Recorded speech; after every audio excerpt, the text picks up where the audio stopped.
with this beautiful leopard. He chased a squirrel briefly.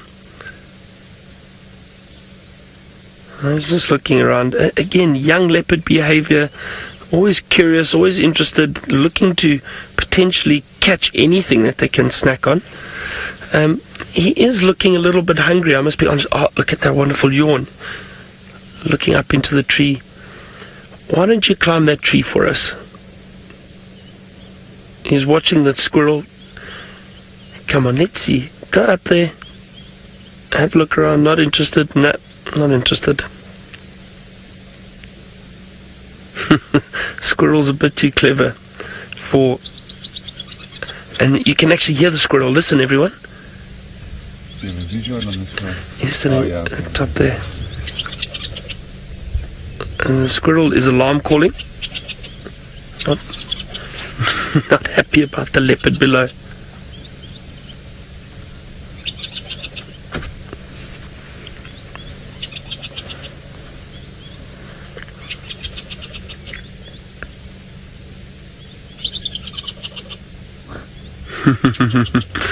Yeah, Hosana's coming closer to us now.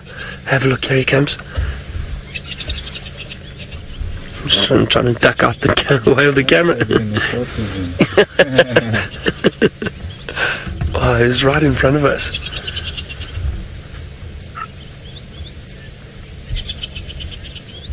Yeah, a lot of the viewers are also saying you think he's hungry. He does appear to be hungry. He looks hungry.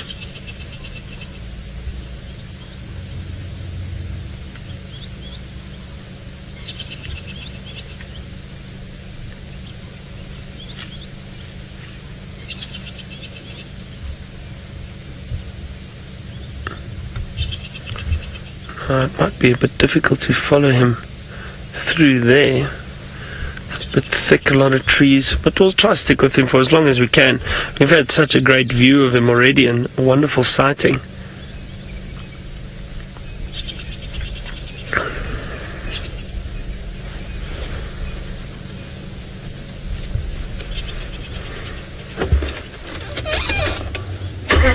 Hold on a second. Now...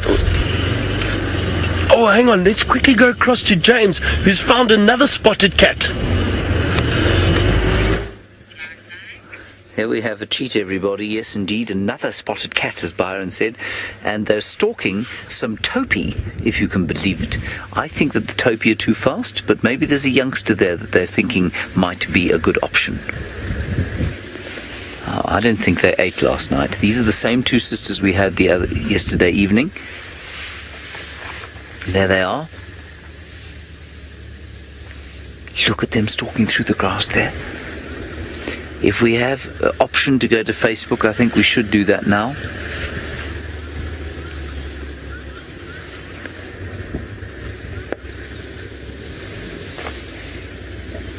I think these topi are too big.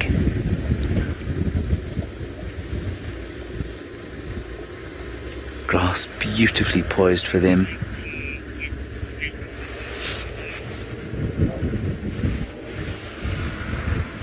Now they're both up. They're both looking. Some of the topi might have seen them, but some of them are lying down. Now if we do go live to Facebook, everybody, you'll have to hear that blurb again. But that's okay. We've got Cheetah on the hunt. Now, I promised you that I wouldn't say this again, but it is beholden on me at this point to say to you that a topi, of course, is the fastest antelope, and we're faced here with two cheetah, who are the fastest mammals. So they're faster than the topi, but these are two young females, and I think this is possibly just a bit of practice, unless there's a youngster in amongst the topi. Let me see. Oh, they're all lying down now. They're all lying down, the topi. They're not very worried about these two cheetah sisters. 18 months old, odd. Yeah, the stork has turned into a bit of a snooze for one, but the other one is up now.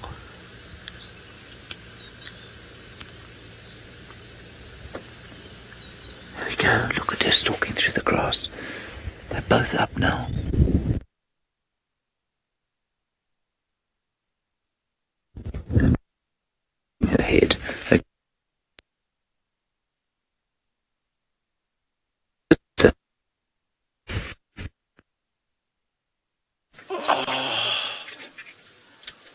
Hello everyone, you've come at a good time. Sorry that you've lost James, but we've got a serval. We've just spotted a serval. It just tried to catch this kookle that you can see in the tree, flapping its wings wildly. Having obviously had the fright of its life, it was just perched there minding its own business, and next thing you knew, the serval was springing. There goes the serval again. It's just below the bird. Below the bird to the left. More to the left. Where did it go now? It might spring up and try to catch. There it is. They are the most beautiful, beautiful cats. And quite cheetah-like. Just a lot smaller and not as fast. And you may have just seen those distinctive white bars on the back of their ears. There was a zebra that alerted me to its presence. There was a zebra that was shaking its head up and down in kind of disgust. But it wasn't feeling threatened. It was just disgusted by the sight of a predator. And I thought maybe it had seen a leopard, something that it's not going to be scared of. But it was in fact this little serval. Where has the serval gone? I think it may have dipped into the small drainage system that's been dug, the small furrow. You can see that brown, so there's a bit of a donga, or a little valley, you could kind of say, on the other side. Again, I hugely apologize. I'm not sure exactly how far the cheetah were along their hunt when you lost with James, but I've heard there were some very exciting moments there, and I'm very happy that James has been lucky enough to eventually get to spend some time with the musketeers. It was his goal of his 2-night stay across on that side of the river.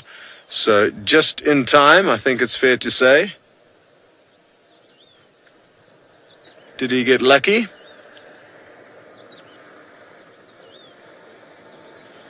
Well, you guys are getting spoiled. You've gone from cheetah to serval, all the way back down to South Africa to see Hosana the leopard.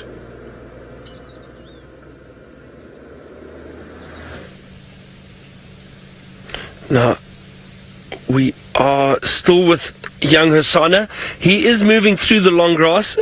Hold on a sec, Seb. Let's see if we can follow him a little bit further. He disappears so well through this area.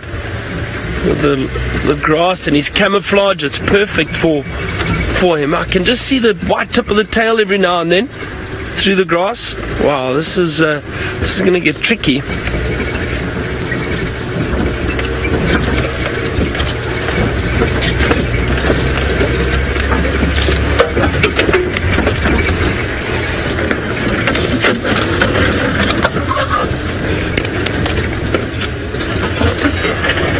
There he is. I can still see him straight ahead of us. Just sorry, there's some logs here and branches.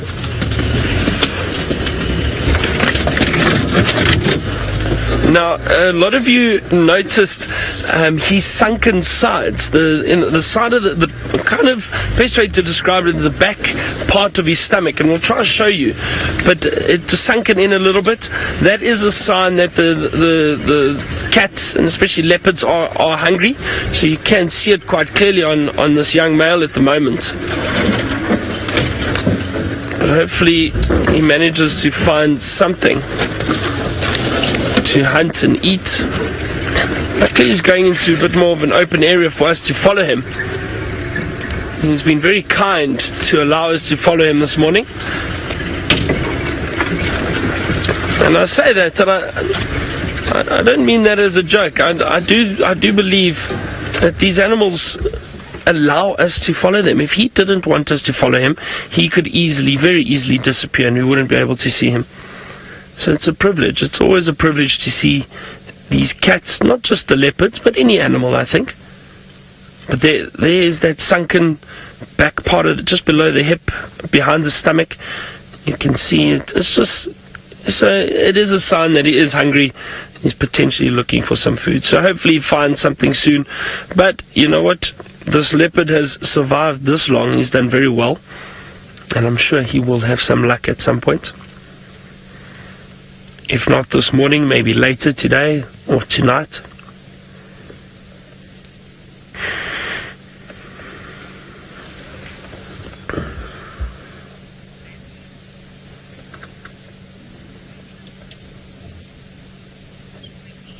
Nicky, you were saying he's probably wondering where he can find some good impala around here. Yeah, although Nicky, judging by the way he looked at that squirrel, I think he's potentially trying to look for anything. Shall I move again for you, Seb? Let's see. There's luckily a path here for us. But it just shows you how far these leopards will move when it's cool weather like this. I mean, when we first saw him, he was in the clearings basically just outside camp. He walked, he did a big loop, and he's headed back around now. It's interesting to see how they change direction. I'm sitting on thorns at the moment. That's not ideal from all these branches.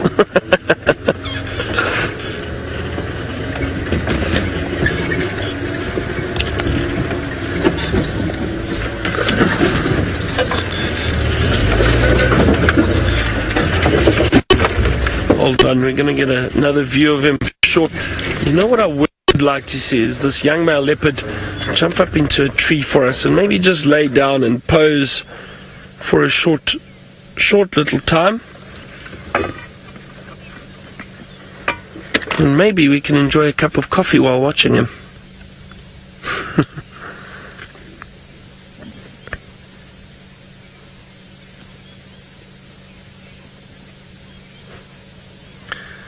Right, let's just hold on a second. Did he spot something? No. We're going to stay following him for a while and see where he goes, what he gets up. Hello everybody. We've got again, sorry about that crash cut, I'm not sure what happened. But here we have the cheetah. They gave a little bit of a chase to the topi. I know that you lost us before, and I'm sorry about that. We have just in a dodgy signal area. I was bemoaning fate and the nastiness of the universe, but we're simply just out of range in some parts of this area. And they gave a little bit of a chase to the topi. The topi kind of trotted off, not very scared. But I did spot 2 or 3 yearling topi in the group, and they're still around there. But topi really, I think, possibly a bit too much for these 2 sisters. So we'll look at them for a little while, and then we're just going to try and move closer. I'm not sure.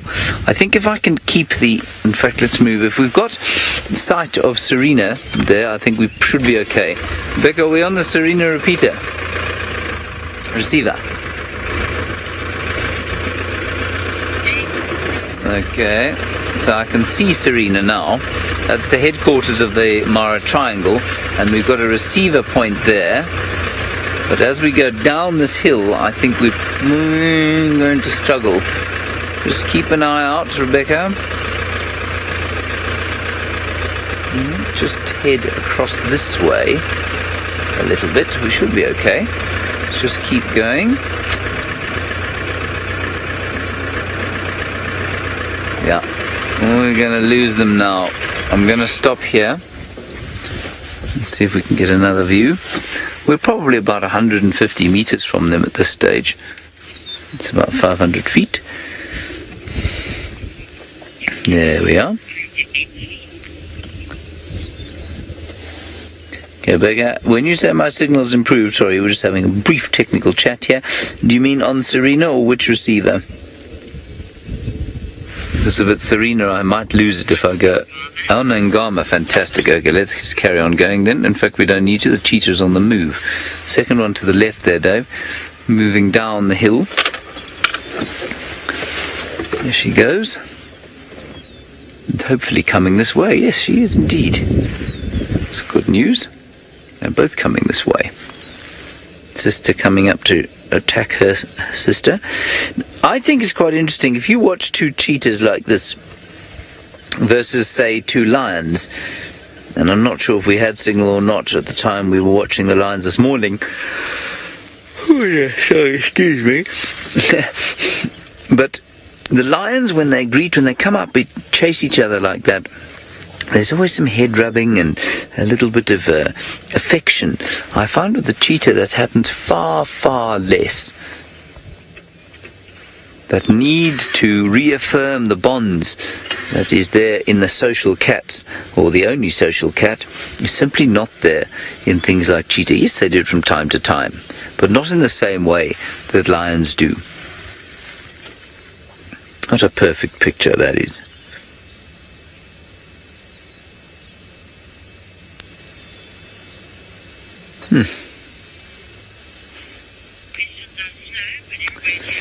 So, I wonder, I think we're just going to keep following them because they could easily pop over the hill here and see something they might like to eat. And I believe now we've had lions and leopards and cheetah.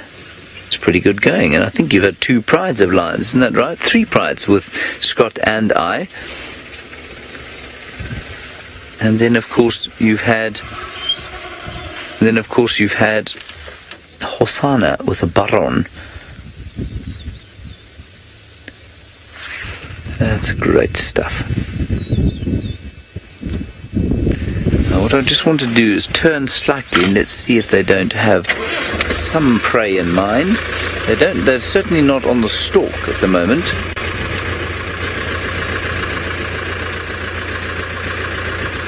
They've given up on their topi herd. And what's interesting here is that I don't think they ate last night. So they were definitely chasing Thompson's gazelle yesterday evening, and I don't think they ate yesterday evening. They might still try again now. They'll certainly try at some stage today.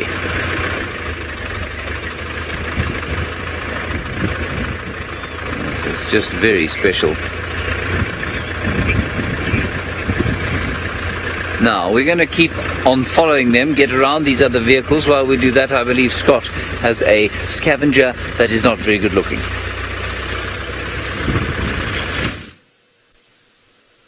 Yes, the poor old Marabou stork is certainly not a good-looking bird, and we are going to reveal exactly what we're talking about now. But very important. They do have their role in not only scavenging on carcasses, they also do a lot of fishing in drying up ponds. So in a lot of the main rivers up in, or anywhere in Africa really, although there do seem to be a lot of them in East Africa. Any drying up rivers, these birds will swoop in on and capitalize on all the fish. You'll notice it has very, very white legs. They are stained from its uric acid, so it pees on its legs, which is an interesting technique. That one now you can see at the top of its leg, it's not white. So right at the top of its leg, obviously it's difficult to pee on, and they help do that for thermoregulation, I'm told. Interesting. And they're busy feeding on the remains of a wildebeest. Well, I think they've already fed on the majority of it, and now they're just kind of relaxing, waiting for it to heat up. It'll be easier for them to fly. If you pan to the right, all of the vultures on the right, Manu, they are kind of picking on whatever's left. You can just see 1 or 2 ribs. Oh, sorry, not to the left, to the right. It has been a long night, so forgive both Manu and I. We may get a few things inside out and upside down. Those ones there are nice. So you can see a few tinges of red and a little horn.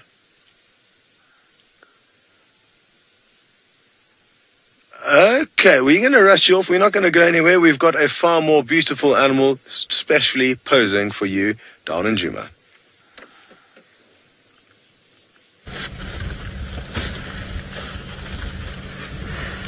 He's just walked off the termite mound. We had such a wonderful view of him standing up there. Really, really beautiful. He's still moving around. And he seems like he's scanning, having a good look for any potential food, I think, any potential prey that he might be able to hunt. try to stick with him a little bit longer. But he's now moving down towards a drainage line, and I know this area, it is a bit thick. It might be difficult for him. But let's see. So we need to have a few gremlins on our side this morning.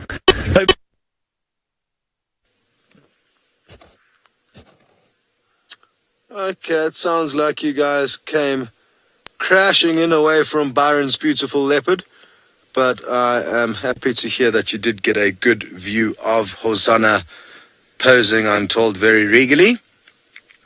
Now, I'm interested to know, I love these crime scenes where you find a lot of vultures. We've got at least 5 perched in that tree there, another 5 in the tree at 9 o'clock, so that's 10. I mean, there's lots dotted all over in all these surrounding kind of trees here. There's some over there. And what that indicates to me is that these vultures and Marabou storks possibly cashed in on a full wildebeest that had just died of natural causes. I have seen 1 or 2 hyena tracks going up a small muddy pathway here. I thought it was initially possibly lion tracks, trying to work out who the culprit was for killing this wildebeest. But like I said, it may have been natural causes. It's tricky to see, but a little bit lower down. Oof, it's going to be so hard to point out without my finger. But there were some hyena tracks. Keep going down. There was a clear one a little bit further down. But, I mean, it all depends on your angle. There we go. I mean, you can see the toes of a hyena there. But, again, it's difficult to explain unless I can point it out. And I'm not going to jump out and chase all of these birds away. Speaking of chasing the birds away, Byron would like to know if these birds will ever fight with one another. And, yes, they certainly will. Even the same species of vulture will fight with one another. Oh, sorry, you, Brian with the silent B. Ryan. I got your name wrong there. So yes, these birds will fight amongst their own species, their cousins, and even different species between, like the Marabou stork and the white-backed vultures that we can see here. Also, interestingly, I've actually seen jackals fighting with vultures in the past, in the Mara, literally biting onto them. I think I may have a photo somewhere.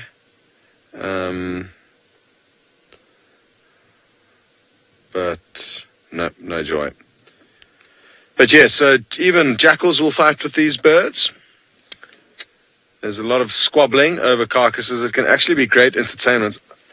Oh, they're doing one of my favorite things, the ones on the left there. I'm not sure, I wasn't watching the monitor, but the ones that are lying down like chickens, Manu, a little bit to the right.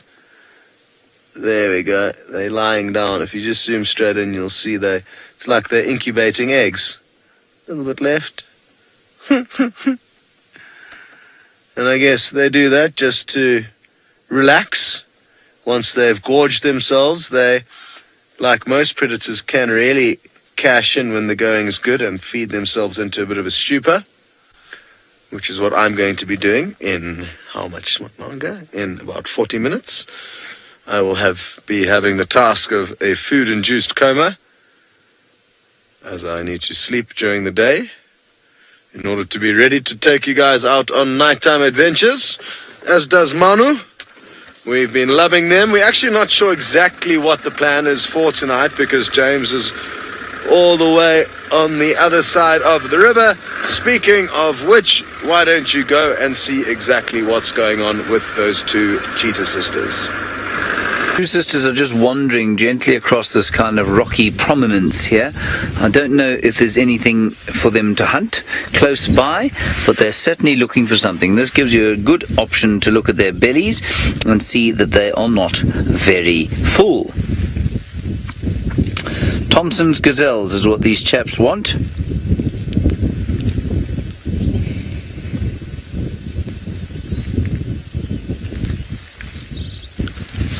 There we go.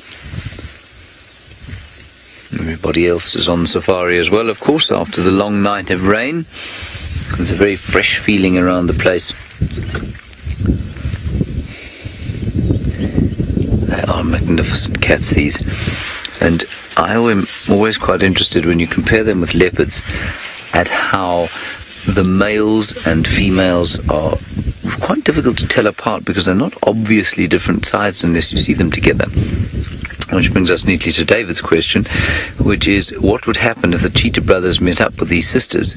Well, if they were in estrus, either of the sisters, then there'd probably be a bit of a fight between the males as to who got mating rights, and then there would be mating, but otherwise there would probably be some very fairly abrupt avoidance behavior. I think they'll try and not be around each other. Certainly I think the females will try to avoid being too close to the males, because those males, unless they are going to be mating, are of no use to the females at all, much the same as the lions, and indeed with many human beings.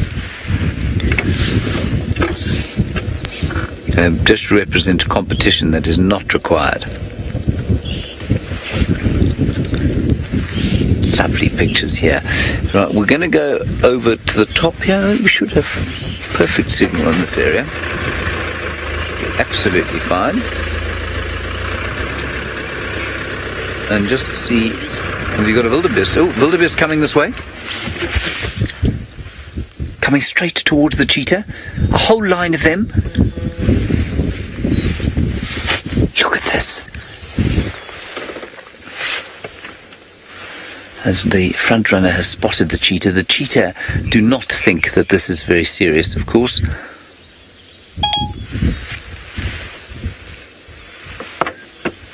The cheetah are not going to take seriously, I don't think, these wildebeest. Unless there's a real youngster there. No, they've turned around and they're running back exactly the same way they've come. But really seemed to be a little bit silly by the one on the termite mound. They're using it as a vantage, giving their presence away. But, you know, we've got so used to watching those brothers catching wildebeest that we think that that's what cheetah do. Oh, here they come again, the wildebeest, I mean. I think it is highly unlikely that these two cheetah would take on a wildebeest, even a little one. They will be nervous to get in amongst that herd. Although it looks like the one on the right-hand side of the mound is sort of trying to gee her sister up, saying, come on, what about it? The other one saying, don't be ridiculous. They're much too big. But they really are pretty slow in comparison with the Thompson's gazelle or a cheetah. And from that point of view, not difficult to catch.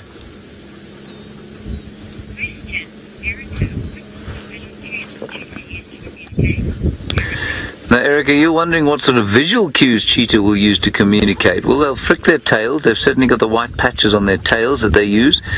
There they go again. I suppose that's about it. You know, they don't have, and obviously the black backs to their ears. But other than that, I think you'll find that they're probably fairly limited visual cues that they give to each other. Wildebeest coming closer. One of them is headed into the bush there. She's given up. She's the one who's on top. And the sister now thinking about giving chase. Wildebeest coming straight towards her. If we can go to Facebook, I think this would be a good idea. Good time.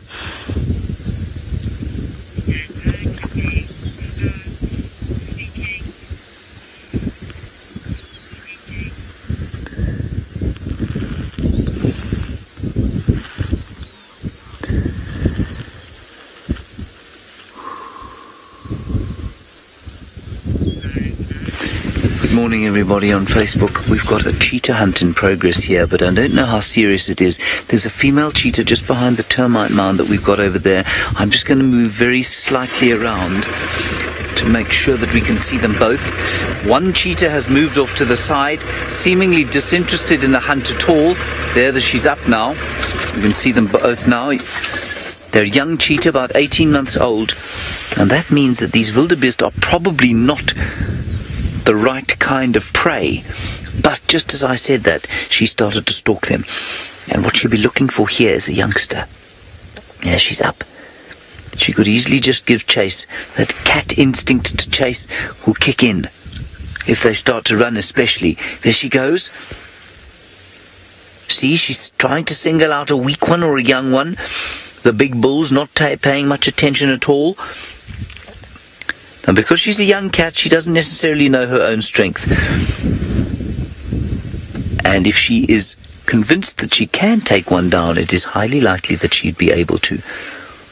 A small one, not one of those big ones. And you can see the wildebeest are nervous. Oh, there she goes. Not going to move. I'm going to have to move. Zoom out, Dave. Sorry, Dave. There she's going. She stopped going. She gave a very short chase, and there she went off back to the left behind the termite mound now. Let's go and just give a quick look at her, and the wildebeest not hanging around to see what's going on. There she goes. Off down towards her sister, who was much wiser and decided that those were not nearly the right kind of prey. We'll just have a last look at her. She runs into the thickets there. There she goes, chasing her sister. It's amazing to watch them move at that speed. All right, well, we're going to keep watching them. We're going to head down through here and see if we can't catch up with them. And with any luck, they'll find something more appropriately sized for them.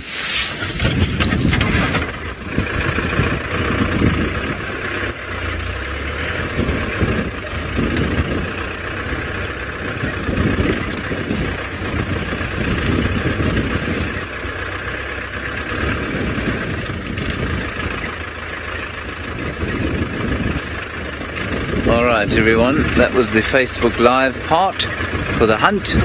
There's a road round the side here that I see other people on. I think we're going to have to go around. Yeah, there is a lot of rock in this area. I don't think we'll get round. We're going to go around here. So I mean, I don't think we'll get over. I think we'll get round.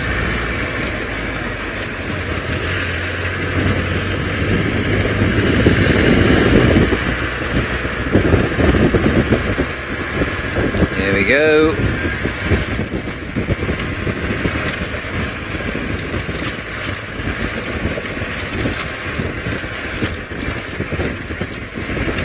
Signals should be fine from here.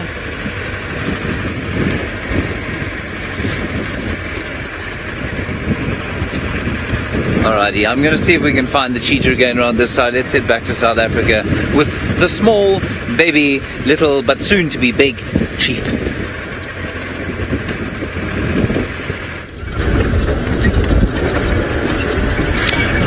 James, unfortunately, we've lost Hosana, but not unfortunately. We had a wonderful view of him, but I think we decided not to put too much pressure on him and follow him down into a drainage line. He's moved down into this drainage line off to my right, and we thought, you know what, let's give him some space. It looks like he's looking for food, looking to hunt, and we had such a great view of him, so that was very special and worked out perfectly for us. Oh, I can't believe it, everyone, but the wind has picked up and it has got bitterly cold.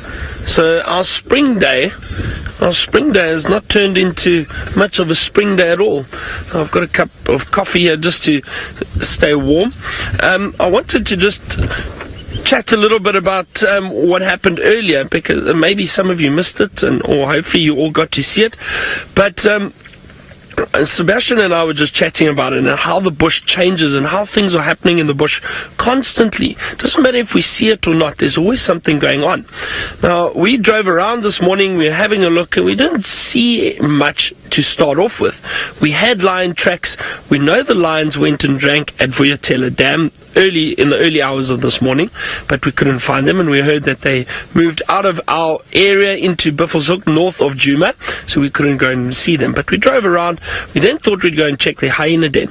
We got to the hyena den, and there was, fortunately, that adult female with her cub, and the cub was suckling, so it was great to see them, that very young cub. While we sat there, some staff members drove in to Djuma, and they said they saw wild dogs.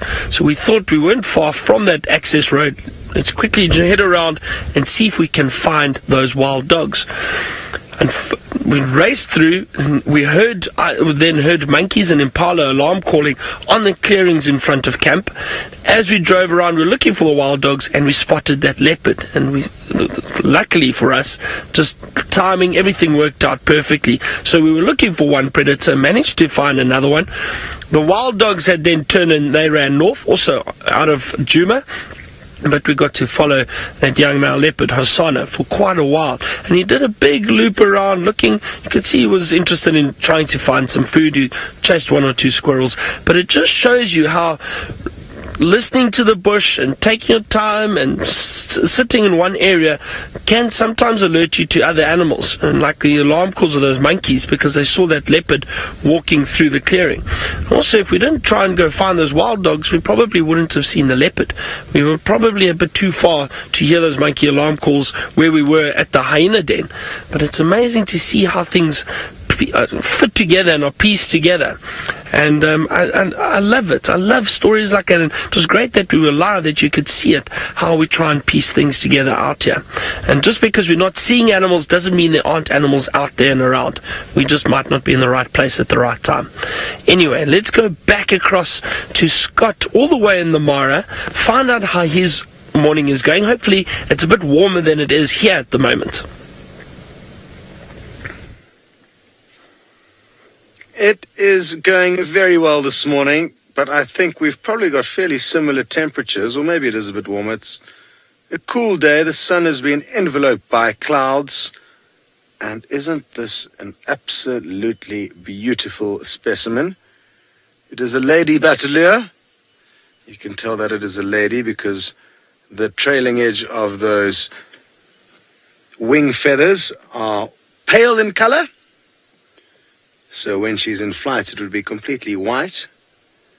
The males have got black in that section of their wing. Her husband is... I'm not sure if Mono's going to be able to reach him or have the right angle to see him from where you are. Hey, is the pole in your way there?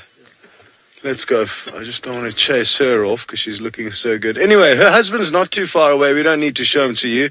If it's going to be a whole vehicle maneuvering procedure. And these two are, just like the vulture and Marabou stork we looked at earlier, certainly far better looking, aesthetically, but very similar roles in the ecosystem. They can hunt for themselves, but they do a lot of scavenging. So, a combo, a hybrid between a hunter and a scavenger.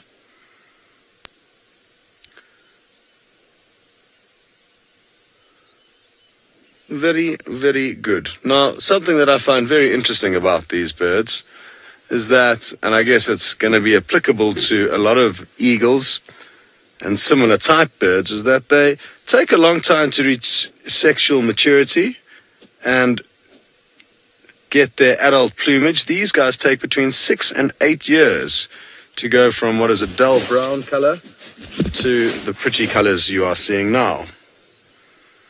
And I found that quite astounding the first time I heard that fact.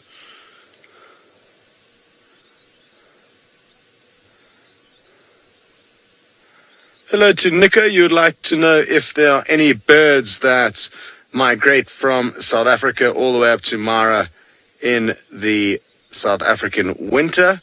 And, oh, is she going to do a bit of a show for us? She thought about it. And yes, they are some birds that will migrate even beyond the Mara and further north up to Europe. Oh, yay! Not so much yay for the roof, but Manu's done a great job. Off she goes. Well done. Now, if she swivels around, she's battling to fly because it's still so cool and there's no hot air thermals rising off the ground. But as she flaps, you may notice that it's predominantly white under her wing. Unless it's just my imagination making me believe that. Cool.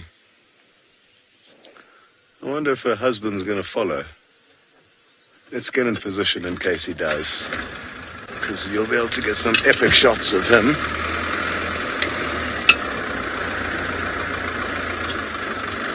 position the vehicle so that we are pointing upwards as much as possible.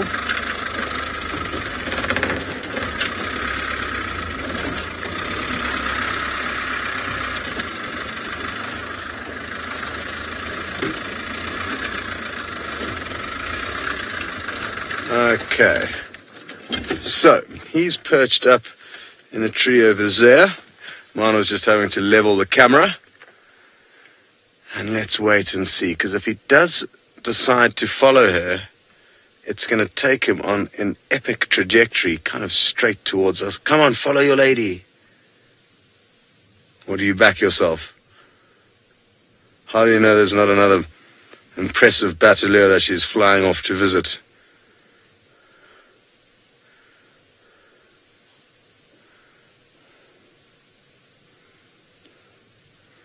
Starlight, you'd like to know if birds really do relieve themselves before flying. And yes, I think it happened with this specific instance now.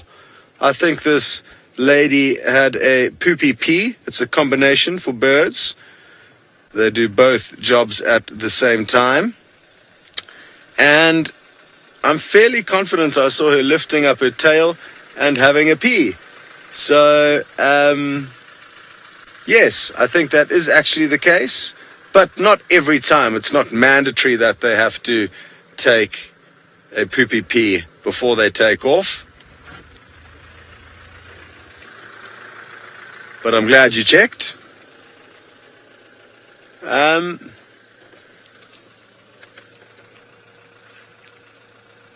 So, seeing as though he's not going to be following his lady, we are going to keep slowly migrating our way north, back towards breakfast. Oh, he's going to come, he's going to. Yay! Awesome. Now, I think we'll be able to get a better view of his colors under his wing. Nice one. And he's going to be half black, half white. There we go. Well done, Manu. So like a man in a suit going to a wedding, half black, half white. The females will be mainly white with a very thin black stripe.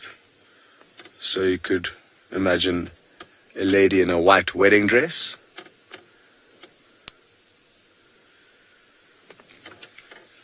Okay.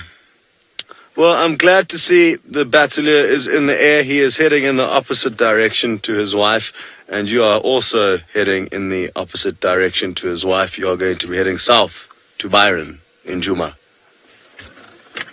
We are heading, well, Scott was wondering what we were going to be doing. I'm going to head down towards Vuyatela Dam and see if we can't do a bit of birding there around that area.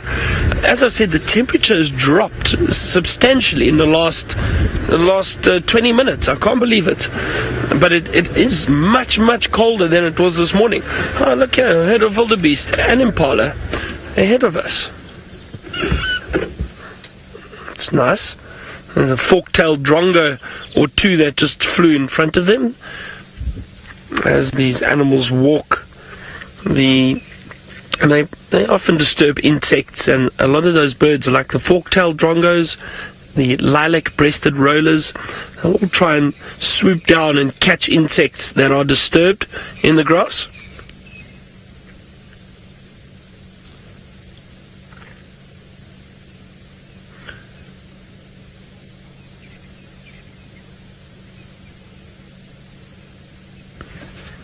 I'm trying to see if we can add to our bird list today.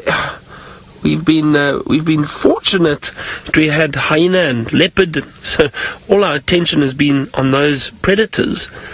I haven't seen any new birds yet for today.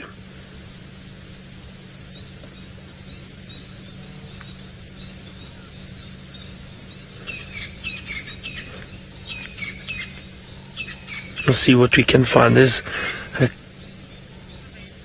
chorus at the moment.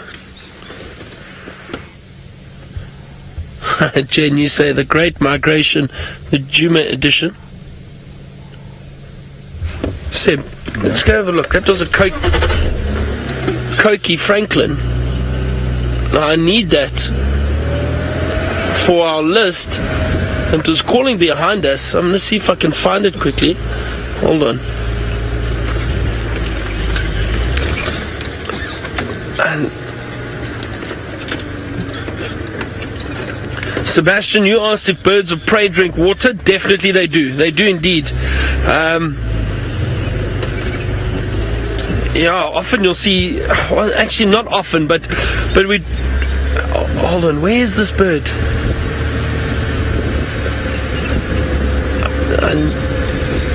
It's in here somewhere. Come on, Seb, let's find it. Now the Cokie Francolin's very difficult to spot. But Sebastian, getting back to your question, yes, birds of prey definitely drink, and they do go down to water holes and pans and have drinks of water. Let's just have a look here quickly, everyone. There it is. See that little stump, white bit of stump there? Look at there. Just focus on there. You should see it. There he is. Yeah. Cokie Francolin. What a spot. There we go. 83. I heard it calling and came and looked for it. But they are so well camouflaged, these little Cokie Francolins. That's a lovely little bird to add to our list.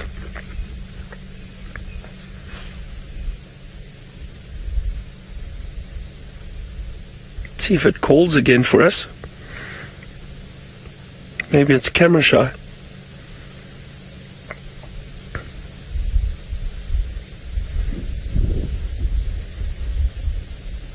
Look at that beautiful rufous head, a rufous brown head.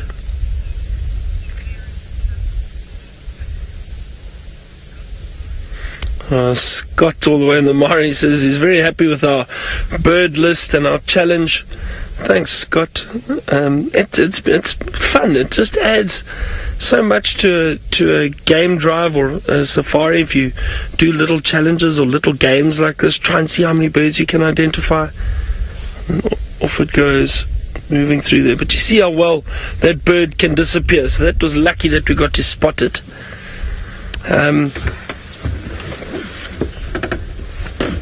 You know, Jono, you said it's got amazing camouflage. It does. It really does. I'm just going to turn around here again. Let's head back down towards that dam. Yeah, and like I said, this bird challenge has been a challenge to try and see how many bird species we can get, but obviously on camera. It's one thing that we see it and hear it. And as I said, there's probably another, I think 10 birds that I can think of off the top of my head that we've probably seen and heard, but we just haven't got on camera. So I think for this time of year, that's not bad. Winter, a little bit harder for birding, but the birds are still around. There's still wonderful bird life in winter in South Africa. So 83 is not bad at all, I think. I was saying I'd like to get over 80. So some of you are wondering, how do you spell the Cokie Francolin? Let me show you quickly. Hold on a second. Let me just get my app. I'll show you. It's Coqui, I think. Let me just double check. Oh, how's my spelling? I should never doubt myself. Coqui. There we go. The Cokie Francolin.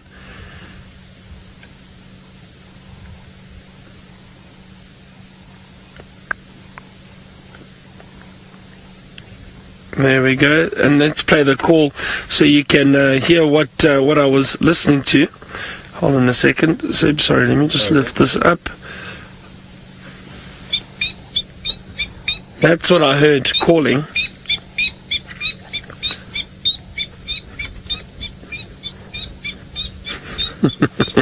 So that is the Cokie Francolin call that I heard initially. But they also do this call.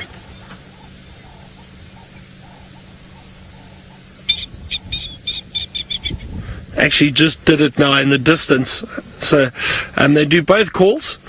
But the first call was what I heard, and that's what we went to go investigate. But it's actually doing the other call now.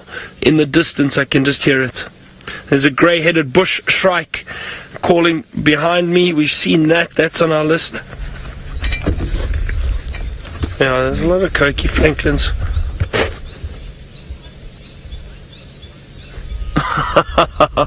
Nev or Neve or Nev, you asked, did I ever decide on what that flycatcher was the other day? I didn't. I've got no clue. The little calls they would give, I was leaning towards Ashy, I think. I'm just trying to think if it was the someone. I think some of the viewers, and thank you very much everyone for all the help in trying to identify the flycatcher. And I'm just it was so tricky trying to spot that little bird and identify it. I think some people said African dusky, some said not the Ashy, it was African dusky or grey tit flycatcher. There was some comments leaning towards that, but to be honest, it was so difficult. It was dusk, the colour in that for us wasn't easy to see. I don't want to say that it was one bird and get it wrong, to be honest. I mean, we could probably do that, but it's not ideal. It's not ideal. So I'm not sure what it was.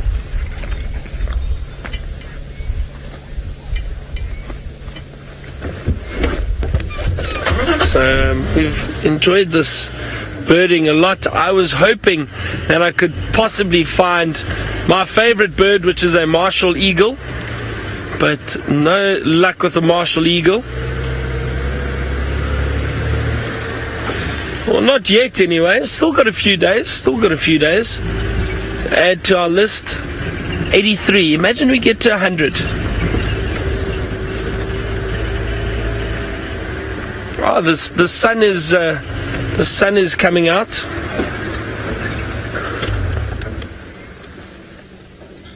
It's wonderful. Hey? Yeah, spring day, little sunshine. Hold on a second. Apparently, well, as I said, I've extended a challenge week or 2 weeks while I'm here, because everyone says, well, I just said that everyone should challenge me to do different things while I am here until I leave next week Wednesday. And apparently I was challenged to a hula because it is spring day, so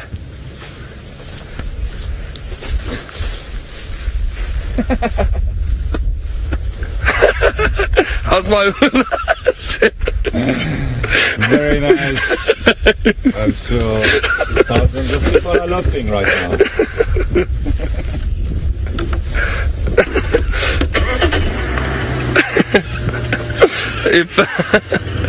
If the viewer,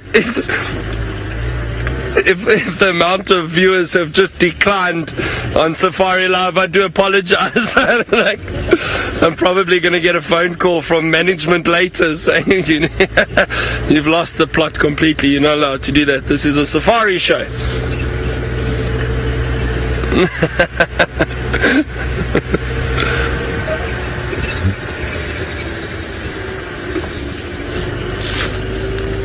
Oh, this weather doesn't seem to know what it wants to do. It's now warm again.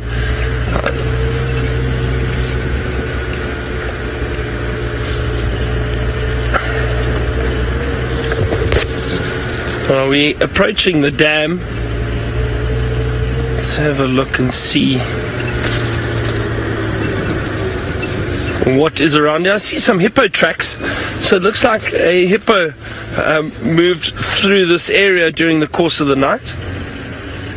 Let's see if we can't spot an interesting bird or two around here.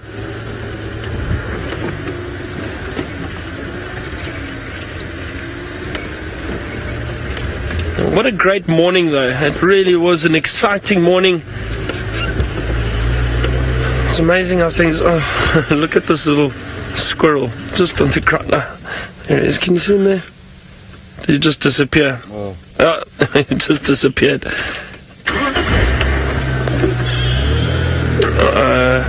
Now, I'm going to check for birds around this area briefly, but Scott, I'm jealous, and I think your idea is probably what I'm going to do later, is head on to find some breakfast, which is what Scott is doing now.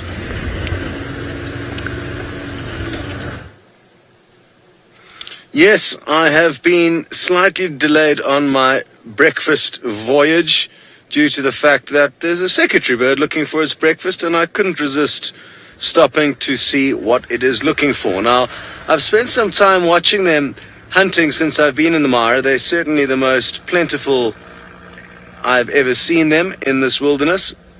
Oh, there's a vulture getting in the way, trying to claim the limelight, and another one. Stop trying to upstage the secretary bird. You guys are in different genres. You can't compete. Different categories. And I'm not sure what the secretary bird is feeding on. I cannot be 100% certain, but what I have noticed is that I'm fairly certain they're hunting grasshoppers and locusts. I've seen them running after quite a few of them. You get some big grasshoppers and locusts, as do you get some big tractors. That's what you heard going past us over there. They're part of the road maintenance team, and very happy that they are here doing just that, making it easy for us to get from A to B. Oh, there it goes. It's found one. Quickly. Quickly. Oh! Wasn't expecting that. Thought it was running after a locust. But it in fact turns out to be something quite different.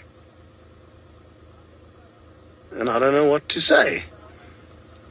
I don't know what they're doing. Clearly one is chasing the other. Why exactly, I'm not entirely certain. I'm fairly certain they do form monogamous bonds, so maybe it's a male just being protective over his wife, or maybe a wife being protective over her husband. Sometimes it swings either way regarding scenarios like that. Where is the other one that we were initially watching? Have you got it? Just minding its own business. I'm guessing that's a woman. She seems more stable and in control than those other two, which I'm guessing could have been men fighting over nothing too serious. Unless it's a youngster. Unless it's a youngster that mom and dad are trying to chase away to go and find a lady or a husband of her own, or his own. But all seems to have calmed down now, I think. All three of them are now kind of chilling out. So I cannot explain what we just saw or why, but it certainly was very cool seeing those the initial secretary bird running through the grass, only to be joined by two more at high speed. Magical stuff, and that is the joy of being on a live safari, and it is joyful to have you all with us to see these interesting things, because a lot of the things we see out here, if you weren't with us, and nobody else was with us, nobody would believe what we were saying. We've seen some incredible things, especially here in the Mara over the last few weeks. But even, of course, in Djuma over the years, we've uncovered and discovered and seen and witnessed some incredible stuff. So thanks for joining in. Keep spreading the word. I'm going to keep sending myself and Manu towards breakfast. So we got good rain last night. This puddle in front of us is indicative of that. Djuma, on the other hand, is not so fortunate. It is getting very, very dry and dusty, and I'm told the Djuma Dam is not in the best state of affairs. Toodle bye. I miss the rain, I really do. It's not... actually, I must be honest. The most unpleasant thing for me, one of the most unpleasant things for me, is doing a game drive in the rain. I really, for some reason, I just don't enjoy it. I'm sorry, and I just don't enjoy it. because I can't see and I'm wet and cold and I love the rain so much. I love the rain. I'll happily sit outside in the rain and enjoy it on a warm summer's evening, but doing a game drive in the rain is one of the worst things for me. Anyway, but the dam is looking quite low at the moment. I know Scott mentioned that, but there is still a fair amount of water. So I wonder if it will carry us through until we start getting some rain. There's some Egyptian geese over there.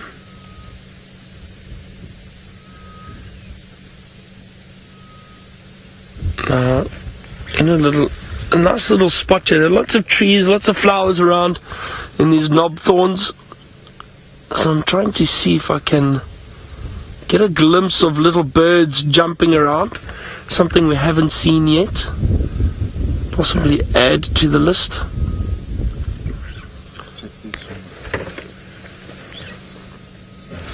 Oh, awesome, Seb. Well done. A drongo.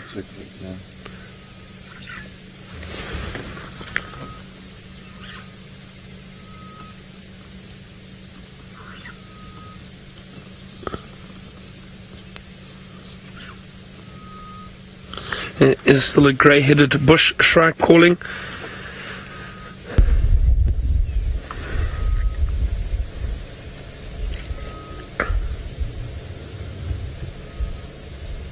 Trying to get some water, it looks like. There's a Cape turtle dove.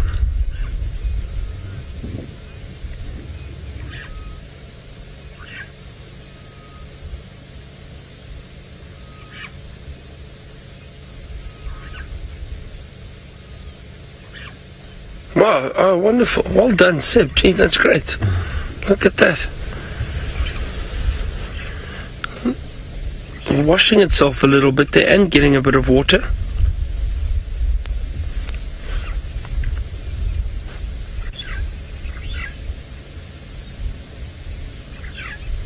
Look at that. That's great, Seb. Awesome. It's nice to see them doing that. Yeah.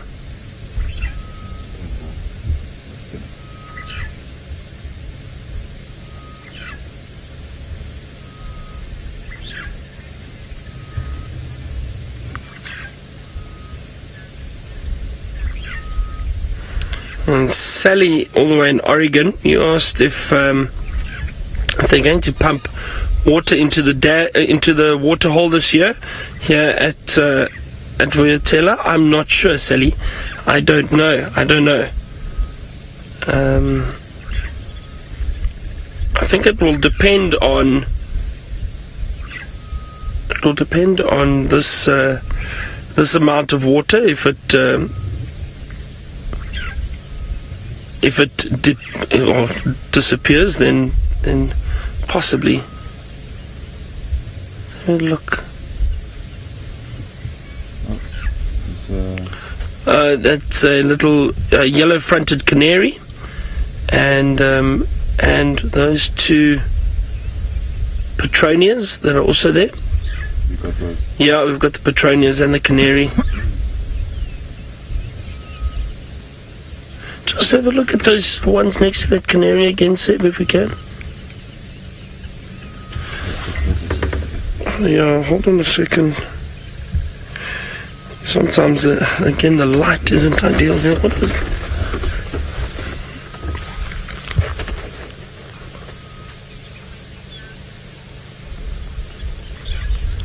Sorry, just having a look again with my binoculars now. It's a bit better with this. That's a flycatcher that was flying around, dipping in the water. The southern black flycatcher, not a drongo. It's a little flycatcher.